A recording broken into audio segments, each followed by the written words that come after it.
क्या आप जानते हैं कि न्याय के देवता शनिदेव लंगड़ा कर क्यों चलते हैं? और आखिर पीपल के पेड़ में ऐसा क्या रहस्य छुपा है कि उसे छूने मात्र से शनि का भयंकर प्रकोप भी शांत हो जाता है?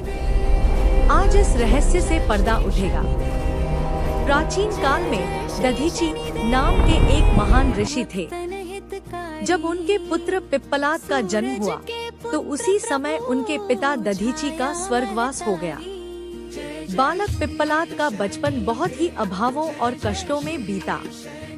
जब पिप्पलाद थोड़े बड़े हुए तो उन्होंने अपनी माता से पूछा, माँ, क्या कारण है कि मेरे पैदा होते ही मेरे पिता मुझे छोड़कर चले गए और मुझे बचपन से इतने कष्ट सहने पड़े?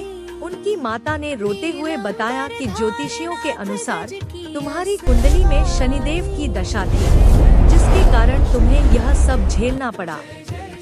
यह सुनकर बालक पिप्पलाद क्रोधित हो गए।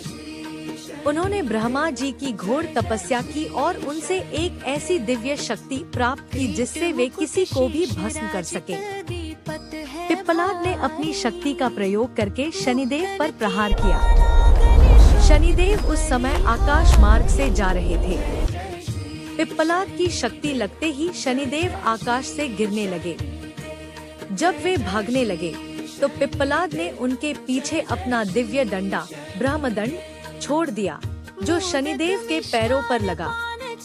इससे शनिदेव के पैर में चोट लग गई और वे लंगड़ा कर चलने लगे। जब शनिदेव की जान पर बन आई तो ब्रह्मा जी प्रकट हुए। उन्होंने पिप्पलाद को समझाया, वत्स, शनिदेव तो केवल अपने कर्तव्य का पालन कर रहे हैं। वे किसी के शत्रु नहीं हैं, बल्कि कर्मों के अनुसार फल देते हैं। पिप्पलाद का वरदान, पीपल की पूजा।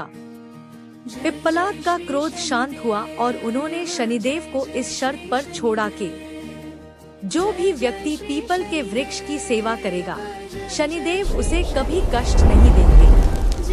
क्योंकि पिप्पलाद का पालन पोषण पीपल के पेड़ के नीचे हुआ था और उनके नाम में भी पिप्पल यानी पीपल समाहित था। 16 वर्ष से कम आयु के बच्चों पर शनि का दुष्प्रभाव नहीं पड़ेगा। शनिदेव ने यह बात मान ली।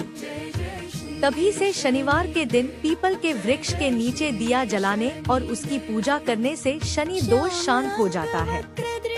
अगर आपको यह जानकारी अच्छी लगी तो लाइक का बटन दबाकर अपनी हाजिरी लगाएं और शनिदेव की कृपा पाने के लिए हमारे चैनल को सब्सक्राइब करना न भूलें।